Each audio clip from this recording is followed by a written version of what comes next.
చేయడం కోసం first noodles మనం కుక్ చేసుకోవాలి. నీళ్ళల్లో నూనె వేయకూడదు, కేవలం కొంచెం ఉప్పు వేసుకోండి. లైట్గా ఉప్పు వేసుకొని ఈ నూడిల్స్ కుక్ చేసుకోవాలి. అయితే మనము చైనీస్ వంటల్లో నూడిల్స్ చూపించేటప్పుడు నేను కొంచెం నూనె వేస్తాను, కానీ అది నూడిల్స్ మనం తయారు చేసుకొని మరుసటి రోజు 2-3 రోజులు ఫ్రిడ్జ్లో పెట్టి కూడా తినేట్టయితేనే నూనె వేయండి. ఫ్రెష్గా అప్పటికప్పుడు వాడేటప్పుడు అయితే నూనె వేయాల్సిన అవసరం ఉండదు. చూడండి, ఈ నూడిల్స్ కొంచెం లావుగా ఉన్న నీళ్ళల్లో వేసి ఇలా కుక్ చేసేసుకుంటే సరిపోతుంది. ఇలా నీళ్ళల్లో వేసి దీన్ని మనం ఎంతసేపు కుక్ చేసుకోవాలి, ఆ నూడిల్స్ సాఫ్ట్గా మనం తినడానికి ఈజీగా ఉండాలి. అంతేగాని బాగా ఓవర్ కుక్ అయ్యి అవి ఇరిగిపోతూ ఉంటే అది కూడా బాగోదు. అలా అని చెప్పి పచ్చిగా ఉంటే తినడానికి నూడిల్స్ కరెక్ట్గా ఉండవు. సో నూడిల్స్ మనకి 6-7 నిమిషాల పాటైనా ఉడుకుతున్న నీళ్ళల్లో వేసి అది సాఫ్ట్గా మనకి ఎలా మనం బాస్మతి రైస్ అన్నం తినేటప్పుడు ఎలా లోపల దాకా కుక్ అయితే బాగుంటుందో అదేవిధంగా ఈ నూడిల్స్ని కూడా మనం కుక్ చేసుకుందాం. వేసేటప్పుడు గట్టిగా ఉన్న ఇలా వేసిన వెంటనే ఇది సాఫ్ట్ అయిపోతూ ఉంటుంది, కానీ సైజు ఇది పెరుగుతుంది. కొంచెం సేపు ఇదే విధంగా కుక్ చేయండి. ఈ నూడిల్స్ నేను అనుకున్న దానికంటే కొంచెం ఎక్కువే టైం పట్టింది. సో నూడిల్స్ జాగ్రత్తగా తీసేసి ప్లేట్లో వేసేసుకుందాం. చూడండి, ప్లేట్ దీంట్లో ఆ నీళ్ళన్నీ తీసేసుకుందాం. వీటిని మనం చాలా ఇలా పక్కన పెట్టేటప్పుడు కొంచెం గాలి తాకేట్టు పెట్టండి, లేకపోతే అంటుకుపోతాయి వేడికి. సో ఇదే విధంగా మిగతా నూడిల్స్ అన్నీ కూడా తీసేసేయండి. మన నూడిల్స్ ఆహా పర్ఫెక్ట్ ఇలా చక్కగా రెడీ అయిపోయింది. మన నూడిల్స్ని ఇలా వేసుకొని పక్కన పెట్టేసుకుందాం. చెప్పాను కదా, నార్మల్గా నేను అనుకున్న దానికంటే కొంచెం ఎక్కువే టైం పట్టింది. మన బుటనీస్ నూడిల్స్ కొంచెం లావుగా ఉండే. సో ఇప్పుడు మనం చికెను అలాగే కోడిగుడ్లు వేసి కుక్ చేయాలి. అయితే ఎప్పుడైనా చికెన్ మనం నూనెలో వేసేటప్పుడు ఆ కింద లైట్గా ఉప్పు జల్లుకోండి. ఇలా ఉప్పు జల్లుకుంటే ఆ కింద అంటుకోకుండా మనకి బాగుంటుంది. అలాగే నూనె చూడండి, మరీ ఎక్కువ కాదు, కొంచెం నూనె వేసాను. ఈ వాక్ వాడుతున్నాం. వాక్ ఈ చైనీస్ వంటల్లో వాటిల్లో ఎక్కువగా వాడతారు. సో ఫస్ట్ చికెన్ని వేసి మనం లైట్గా దీన్ని కుక్ చేసుకుందాం. తర్వాత మనం కోడిగుడ్డు కూడా ఇందులో వేసుకుందాం. ఇది చాలా మైల్డ్ ఫ్లేవర్తో కేవలం కారపొడి, మిరియాల పొడి వేసాను. కావాలంటే మీరు సోయా సాస్ కూడా వేసుకోవచ్చు. ఇంకా టేస్టీగా ఉండడం కోసం కొంతమంది టమాటో కెచప్ లైట్గా వేసుకుంటారు. మీకు కావాల్సిన విధంగా మీరు చేసుకోండి. ఇలా కొంచెం నూనె, దాంట్లో కొంచెం ఉప్పు కూడా వేసాను కింద, ఇదేది అంటుకుపోకుండా. తర్వాత చికెన్ ముక్కలు,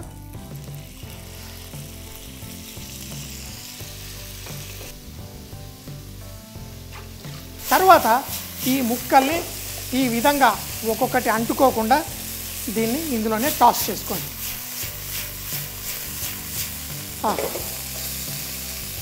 సాఫ్ట్గా టెండర్గా దీన్ని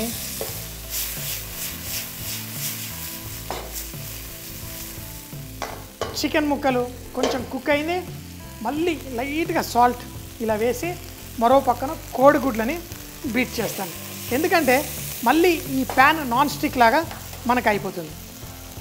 ఇలా కొంచెం నూనె ఇటు పక్కకి రా, కోడిగుడ్డు ఒకటి, ఇంకొక కోడిగుడ్డు, 2 కోడిగుడ్లు వేసేసి ఇప్పుడు ఈ చికెన్ అటు పక్కకు ఉంది, నా ఈ కోడిగుడ్డు ఈ వేడిలో మనకి చక్కగా ఇలా కుక్ అయిపోతుంది. ఇప్పుడు మనం దీంట్లో ఈ కోడిగుడ్డుని, ఈ చికెన్ని ఒక పక్కకి ఇలా జరిపేద్దాం. సన్నగా తరిగిన వెల్లుల్లి, సన్నగా తరిగిన అల్లం, అలాగే మిక్స్ వెజిటేబుల్స్ కూడా ఇందులో ఉల్లిపాయ, క్యాబేజీ, క్యారెట్, క్యాప్సికమ్ ఇవన్నీ వేసి ఇప్పుడు ఈ చికెన్ని దీన్ని టాస్ చేసుకోండి. చికెన్ మీకు ఎంత టెండర్గా ఉండాలి అంటే మీరు చికెన్ని బ్రైన్ చేసుకోవాలి, అంటే కొంచెం ఉప్పు నీళ్ళలో నానబెట్టుకోవాలి. అప్పుడే మనకి చికెన్ సాఫ్ట్గా వస్తుంది. చెప్పాను కదా, ఎక్కువ మసాలాలు కాకుండా కేవలం కారపొడి, మిరియాల పొడితోటే నేను ఈరోజు చేస్తున్నాను. దీంట్లో మనం కొంచెం కారపొడి, కొంచెం మిరియాల పొడి వేసి దీన్ని టాస్ చేసుకున్నాం. ఆహా, నేను ఆ కోడిగుడ్లు వేసేటప్పుడు ఉప్పు సరిపోయిందా లేదా? సరిపోయింది. లైట్గా కొంచెం నూడిల్స్ సరిపడా. దీంట్లో నూడిల్స్ ఏ మసాలాలు వేయకపోయినా మంచి ఫ్లేవర్ రావడం కోసం కొంచెం టమాటో కెచప్ లైట్గా వేసుకోండి. పర్ఫెక్ట్. ఇప్పుడు దీన్ని టాస్ చేయండి. ఆహా, భూటాన్ స్టైల్లో చక్కగా చికెన్ ఎగ్ మనం వేసిన నూడిల్స్. ఈ నూడిల్స్ చాలా స్పెషల్గా ఉంటాయి. దీనికి మనకి మసాలాలు అవన్నీ ఏం అవసరం లేదు. లాస్ట్లో కొంచెం ఉల్లిపరకలు వేసుకొని టాస్ చేసుకుందాం. హెల్తీగా మనం తినడం చాలా ఈజీ. చక్కగా ఈ భూటాన్ స్టైల్లో మన జాగ్బలి నూడిల్స్ రెడీ అయిపోయినాయి. నూనె కూడా చాలా తక్కువ మోతాదులో వేసుకొని తయారు చేసుకున్నాం. ఇంకేంటి ఆలస్యం, వడ్డీ చేసుకుందామా? చాలా మైల్డ్ ఫ్లేవర్స్ తోటి చాలా టేస్టీగా ఉన్న ఈ నూడిల్స్ నాకు ఎందుకు ఇష్టం అంటే, అక్కడి వాళ్ళు నాలాగే నూడిల్స్లో పెరుగు వేసుకొని తింటారు. నేను ఎప్పుడు చైనీస్ రెస్టారెంట్కి అక్కడిక్కడ నేను అమెరికాలో ఉన్నప్పుడు చైనీస్ రెస్టారెంట్కి వెళ్ళినా కానీ ఒక పెరుగు డబ్బా తీసుకొని వెళ్ళేవాడిని. నా ఫ్రెండ్స్ అందరూ ఏం పెరుగు పిచ్చోడా తింటాడని. కానీ ఇలా నూడిల్స్లో పెరుగు వేసుకొని తింటారని నేను చూసినప్పటి నుంచి ఈ నూడిల్స్కి నేను పెద్ద ఫ్యాన్ అయిపోయాను. కొంచెం చికెన్ ముక్కలు ఆ మసాలాతోటి మనం తీసుకుందాం. ఆహా, పర్ఫెక్ట్.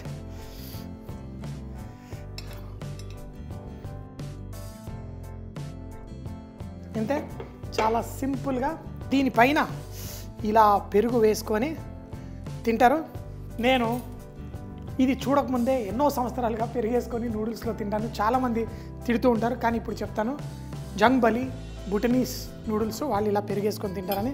భూటాన్ స్టైల్లో నూడిల్స్ దీన్ని తయారు చేయడానికి ముందుగా ఉడుకుతున్న నీళ్ళల్లో కొంచెం ఉప్పు వేసి ఆ భూటనీస్ నూడిల్స్ 8 నుంచి 10 నిమిషాల పాటు కుక్ చేసుకోవాలి. ఎప్పుడైతే నూడిల్స్ సాఫ్ట్గా కుక్ అవుతాయో తీసి దాన్ని సపరేట్గా ప్లేట్లో పెట్టుకోండి. కొంచెం చల్లారుస్తూ వాటి పక్కన పెట్టి ఇప్పుడు వాక్లో కొంచెం ఉప్పు అలాగే కొంచెం నూనె వేసి చికెన్ ముక్కలు దాంట్లో టాస్ చేసుకోవాలి. ఆ చికెన్ ముక్కలు పక్కకు జరిపి లైట్గా మరి కొంచెం ఉప్పు చల్లి దానిపైన 2 కోడిగుడ్లు కూడా వేసి స్క్రాంబుల్ లాగా చేసుకోండి. ఆ రెండింటిని పక్కకు జరిపి అదే నూనెలో కొంచెం వెల్లుల్లి, అల్లం, క్యారెట్ ముక్కలు, క్యాబేజు, ఉల్లిపాయ, క్యాప్సికం ముక్కలన్నీ వేసి చక్కగా టాస్ చేసుకోండి. మసాలాలు బదులు కేవలం కారపొడి, మిరియాల పొడి అందులో వేసి మరోసారి టాస్ చేసి దీంట్లో నూడిల్స్ వేసి టేస్ట్ అడ్జస్ట్ చేసుకోవడం కోసం లైట్గా టమాటో కెచప్ వేసి టాస్ చేసుకోండి. వేడిగా దీన్ని వడ్డించుకోండి.